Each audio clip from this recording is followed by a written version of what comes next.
নমস্কার, অ্যাস্ট্রোলজার কমলেশ দিওয়ান চ্যানেলে আপনাদেরকে স্বাগত।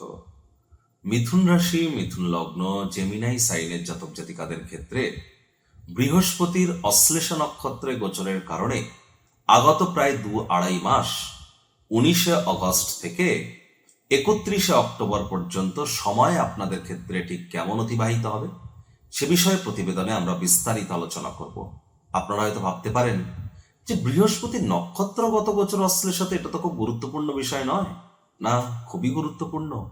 কারণ গোচরগতভাবে যদি দেখেন, বর্তমানে বৃহস্পতি কিন্তু আপনাদের পরিবার, আপনাদের বাণী এবং আপনাদের কিন্তু অর্থের ভাবে, ব্যাংকের ব্যালেন্সের ভাবে তিনি কিন্তু উচ্চস্থ হয়েছেন। বর্তমানে তিনি অতিচারীও কিন্তু আছেন।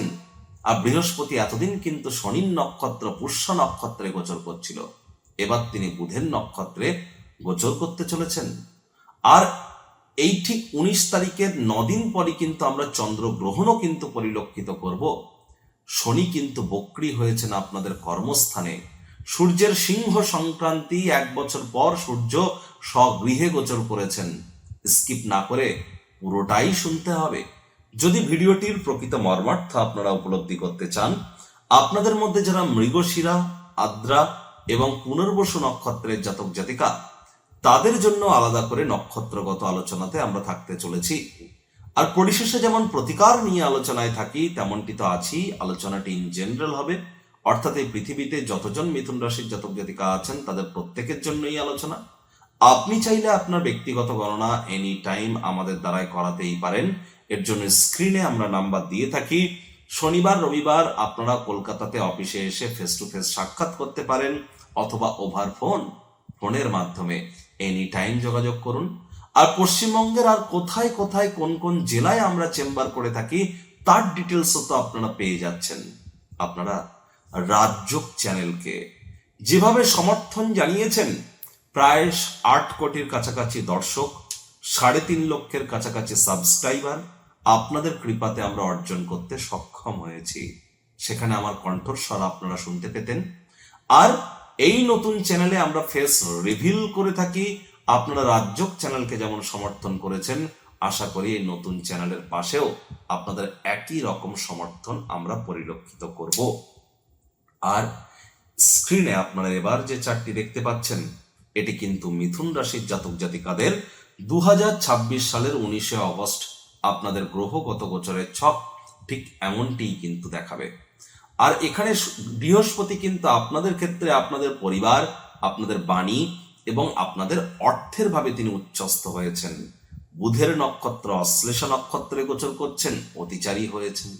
বৃহস্পতি আপনাদের পরিবারের ভাবে উচ্চস্থ এবং অশ্লেষ নক্ষত্রে গোচর করার কারণে এ সময় কিন্তু আপনাদের পারিবারিক ক্ষেত্রে এই 19শে অগস্ট থেকে 31শে অক্টোবরের মধ্যে কোনো কারোর ক্ষেত্রে কোনো নতুন সদস্যের আগমনের বার্তা, উৎসবের মুহূর্ত বয়ে আনতে পারে। পরিবারের সদস্যদের সাথে কোথাও ভ্রমণে যাওয়ার পরিকল্পনা আপনারা করতে পারেন। মুখনিসৃত বাণীর দিকে আপনাদেরকে একটু নজর রাখতে হবে। কোথায় কি কথা বলছেন, কেন বলছেন, কি জন্য বলছেন, একটু ভাবনা চিন্তা করে বলুন। এ সময় কিন্তু সন্দেহবাতিকতার মাত্রা কিন্তু বেড়ে যাবে। স্ট্র্যাটেজিক মাইন্ড আপনাদেরকে ইনভেস্টিং এর ক্ষেত্রে বা কোনো প্রকার প্লটিং প্ল্যানিং এর ক্ষেত্রে আপনাদেরকে কিন্তু অত্যন্ত লাভান্বিত এ সময় করতে চলেছে। এ সময় আপনাদের ব্যাংকের ব্যালেন্সও কিন্তু আগের তুলনায় বেশ বৃদ্ধি পাবে, এ বিষয়ে কোনো সন্দেহের অবকাশ কিন্তু নেই। আপনাদের ক্ষেত্রে যারা বেকার যুবক যুবতী আছেন, প্রচেষ্টারত থাকুন। নতুন চাকরি, নতুন কর্মসংস্থান এগুলিও কিন্তু আপনাদের প্রাপ্তি এ সময় হতেই পারে। এ সময় কিন্তু আপনারা দীর্ঘদিন ধরে যারা লোন বা ঋণের জন্য খাটাখাটনি করছিলেন, ভাগ্যবান প্রমাণিত হবেন। ঋণ মুক্তির জন্য যারা দীর্ঘদিন ধরে সচেষ্ট আছেন, তারা ঋণ মুক্তির জন্য কিন্তু এ সময় আপনারা কোনো না কোনো প্রকৃত রেমেডি বা প্রতিকারের সন্ধান কিন্তু আপনারা প্রাপ্তি করতেই পারেন। আর এ সময় কিন্তু আপনাদের লং ডিস্টেন্স জার্নি, দূরবর্তী স্থানে যাত্রা বা ভ্রমণের জন্য সময়ের সুযোগ দুর্দান্ত। অকাল্ট ফিল্ড, জ্যোতিষ চর্চা, গবেষণামূলক পড়াশোনা, পিএইচডি লেভেলের পড়াশোনা, বিদেশি ভাষা শিক্ষার চেষ্টা যারা করছেন তারা দুর্দান্তভাবে লাভান্বিত হবেন। নামযশ, খ্যাতি, প্রভাব, প্রতিপত্তি বাড়তে পারে। মস্তিষ্ক সজাগ থাকবে। আর এ সময় যোগ্য কর্মচারী হয়ে থাকলে প্রমোশন, পদোন্নতি, স্যালারি ইনক্রিমেন্টও কিন্তু আপনাদের পরিলক্ষিত হবে। যারা টিচার্স আছেন, প্রফেসরস আছেন, শিক্ষক শিক্ষিকা, ব্যাংকিং সেক্টরে যারা কাজ করেন, ফাইন্যান্সিয়াল সেক্টরে যারা কাজ করেন, ট্রাভেল ট্যুরিজম ইন্ডাস্ট্রিতে যারা কাজ করেন, এক্সপোর্ট ইম্পোর্ট ইন্ডাস্ট্রিতে, রিলিজিয়াস বা স্পিরিচুয়াল আইটেমসের জগতে যারা কাজ করেন, এগুলো সবই তো বৃহস্পতির কারক তত্ত্বের মধ্যেই পড়ে। এবং বুধের কারক তত্ত্বের মধ্যে বিদ্যা, বুদ্ধি, বিজনেস, কমিউনিকেশন সেক্টর, এবং যারা কাউন্সেলিং, কনসালটেন্সি, ট্রেডিং এর কাজ করেন, সে share market, crypto market, commodity market, currency market, it doesn't matter, আপনারা কিন্তু অত্যন্ত উপকৃত হতে চলেছেন। এ বিষয়ে কিন্তু কোনো সন্দেহের অবকাশ আমরা পরিলক্ষিত করছি না। বৃহস্পতি তো নবগ্রহের মধ্যে অন্যতম। তিনি একটি রাশি থেকে আরেকটি রাশিতে গোচর করতে একটি বছর টাইম নিয়ে থাকেন। কিন্তু বৃহস্পতি এখন অতিচারী হয়েছেন। এর আগে বৃহস্পতি অতিচারী হয়েছিল 20, 21, 22 সাল নাগাদ। সে সময় 1.5-2 বছরের জন্য বৃহস্পতি অতিচারী হয়েছিলেন। আমরা মনুষ্য জাতিকে কোভিড বা করোনার কারণে আমরা গৃহবন্দী হতে দেখেছিলাম। আর এবার তো বৃহস্পতি 7.5 বছরের জন্য 2032 সাল পর্যন্ত অতিচারী থাকতে চলেছে। অর্থাৎ যে বৃহস্পতি নিজস্ব অরবিট বা কক্ষপথে যে পথ অতিক্রম করতে 1 বছর সময় নিতেন, সেটি তিনি এখন 3-4 মাসের মধ্যে অতিক্রম করে ফেলছেন, ক্ষিপ্র গতিতে মুভ করছেন। তাহলে বৃহস্পতির মাধ্যাকর্ষণ শক্তিও বেড়ে গিয়েছে, দ্রুত গতিতে ফলাফল তিনি প্রদান করতে চলেছেন। আর এ সময় কিন্তু বুধের অশ্লেষা নক্ষত্রের চিহ্ন কি? একটি সাপ, একটি স্নেক, পেঁচানো একটি সাপ। এটি তো বুধের নক্ষত্র অশ্লেষার চিহ্ন, তার অর্থাৎ এটি জ্ঞানের প্রতীক। তাহলে বৃহস্পতির জ্ঞান, বুধের বিদ্যা, বুদ্ধি, বিজনেস, কমিউনিকেশন করবার ক্ষমতা, স্ট্র্যাটেজিক মাইন্ড, প্ল্যানিং করবার ক্ষমতা, আর এর সাথে সাথে কিন্তু বৃহস্পতির নৈতিকতা, বৃহস্পতির জ্ঞানের যে ভান্ডার, এই সবকিছুর একত্রে মিলনের কারণে ডেডলি কম্বিনেশন কিন্তু তৈরি হচ্ছে, যার ফলস্বরূপ আপনারা আপনাদের মনের বিভিন্ন কল্পনা, স্বপ্নকেও কিন্তু বাস্তবে রূপদান করতে সক্ষম হবেন। মাথায় রাখতে হবে, বৃহস্পতির অতিচারী হওয়ার কারণে এ সময় কিন্তু আমরা এই যে আগত আরো যে 2032 সাল পর্যন্ত জিও পলিটিক্যাল সিনারিওতে আরো অনেক পরিবর্তন কিন্তু পরিলক্ষিত করব।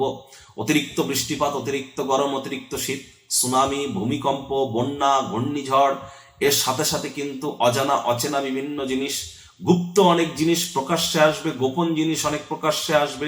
এ সময় আকাশ তত্ত্বের অনেক গোপন জিনিস আমরা কিন্তু প্রকাশ্যে আসতে দেখব, যেগুলিকে এতদিন গুপ্ত রাখা হয়েছিল। আর আমরা আকাশে এমন কোনো কিছু দেখতেও পারি 2032-এর মধ্যে, যা আমাদেরকে অবাকও কিন্তু করে দিতে পারে। এখানে কিন্তু আমাদেরকে মাথায় রাখতে হবে, সন্দেহবাতিকতা থেকে আমাদেরকে বাঁচতে হবে। শব্দ চয়নের ক্ষেত্রে কোথায় কি কথা বলছি একটু ভাবনা চিন্তা করে কথাবার্তা বলতে হবে, তাহলে কিন্তু আমাদের লাইফ সেট। মৃগশিরা নক্ষত্রের যারা জাতক জাতিকা আছেন, তাদের ক্ষেত্রে বলবো, এ সময় রাগ, জেদ, অহংকার, ইগো, এগুলি থেকে বঞ্চিত থাকুন, লাভান্বিত হবেন। তাড়াহুড়ো করলেই কিন্তু ক্ষতি। সূর্যের সিংহ সংক্রান্তির কারণে 17 আগস্ট থেকে 17 সেপ্টেম্বর সূর্য স্বগৃহে গোচর করছে। কি ফলাফল পাবেন অলরেডি চ্যানেলে ভিডিও আপলোড করা হয়েছে। শনি বক্রী থাকছেন 11 ডিসেম্বর পর্যন্ত, কি ফলাফল পাবেন চ্যানেলে ভিডিও আপলোড করা হয়েছে। সময় সুযোগ বুঝে দেখে বা শুনে নিন।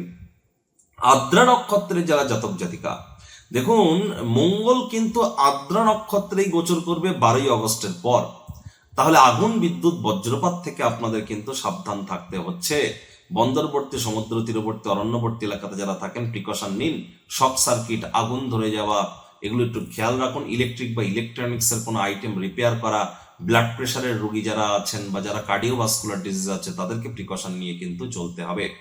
আপনাদের মধ্যে যারা পুনর্বসু নক্ষত্রের জাতক জাতিকা, জ্ঞান বৃদ্ধি পেতে চলেছে, ওজন বাড়তে পারে, বুদ্ধি এ সময় খুব শার্প হবে, তবে সন্দেহবাদী করলে হবে না। স্ট্র্যাটেজিক প্ল্যানিংকে আপনারা কাজে লাগান। পরিবারের সুখ শান্তি সমৃদ্ধি, ব্যাংকের ব্যালেন্স বৃদ্ধির যোগ, তীর্থযাত্রা, তীর্থ ভ্রমণ, লং ডিস্টেন্স জার্নির সুযোগ আপনারা প্রাপ্তি করতেই পারেন। প্রতিকার স্বরূপ আলোচনা করতে গিয়ে আপনাদেরকে বলবো, স্ক্রিনে আপনারা দেখতে পাচ্ছেন বৃহস্পতির বীজ মন্ত্র, ওম গ্রাং গ্রিং গ্রং সগুরাবে নমঃ। সকাল, দুপুর, সন্ধ্যা 3 বেলায় বৃহস্পতির এই বীজ মন্ত্র আপনারা 108 বার করে জপ করুন না, অত্যন্ত উপকৃত হবেন। আর যারা দীক্ষা নেননি, ইমিডিয়েট দীক্ষা নিন। গুরু ব্রহ্মা, গুরু বিষ্ণু, গুরু দেব মহেশ্বর। জন্মগুরু, শিক্ষাগুরু, দীক্ষাগুরু, এই 3 গুরুই কিন্তু ব্রহ্ম বিষ্ণু মহেশ। এই 3 গুরুই ইলেকট্রন, প্রোটন, নিউট্রন, এই 3 গুরুই কিন্তু জেনারেটর, অপারেটর, ডিস্ট্রয়ার। গুরু বিনা উন্নতি অসম্ভব। জন্মগুরু, শিক্ষাগুরু, দীক্ষাগুরুকে এই সময়কালীনে আপনারা কোনো প্রকার হলুদ রঙের বস্তু, বস্ত্র সামগ্রী, কিছু অর্থ হলুদ রঙের ফুল, এগুলি কিন্তু আপনারা দান স্বরূপ দিতেই পারেন, অত্যন্ত উপকৃত হবেন। বৃহস্পতিবার সাত্ত্বিক জীবনযাপন পালন করুন, বৃহস্পতিবার নিরামিষ খাদ্য খাবার খান, বাড়ির উত্তর পূর্ব কোণটিকে আপনারা পরিষ্কার পরিচ্ছন্ন রাখুন। মাথায় রাখবেন যে তাবিজ, কবচ, মাদুলি পাথর, জেমস্টোন, শিকড় বাকড় এসব করে কিন্তু কোনো লাভ হবে না। এনি টাইম আমাদের সাথে আপনারা যোগাযোগ করতেই পারেন সায়েন্টিফিক ওয়েতে রেমেডি করবার জন্য। আর এই প্রতিবেদনটি আপনাদের ঠিক কেমন লাগলো, আপনাদের সুচিন্তিত মতামত আশা করি আপনারা নিচের কমেন্ট বক্সে লিখে জানাবেন। ভালো লাগলে একটু লাইক করতে ভুলবেন না। এই আশা রেখে আমি আমার বাণীকে এখানেই বিরাম প্রদান করছি। ভালো থাকবেন, সুস্থ থাকবেন।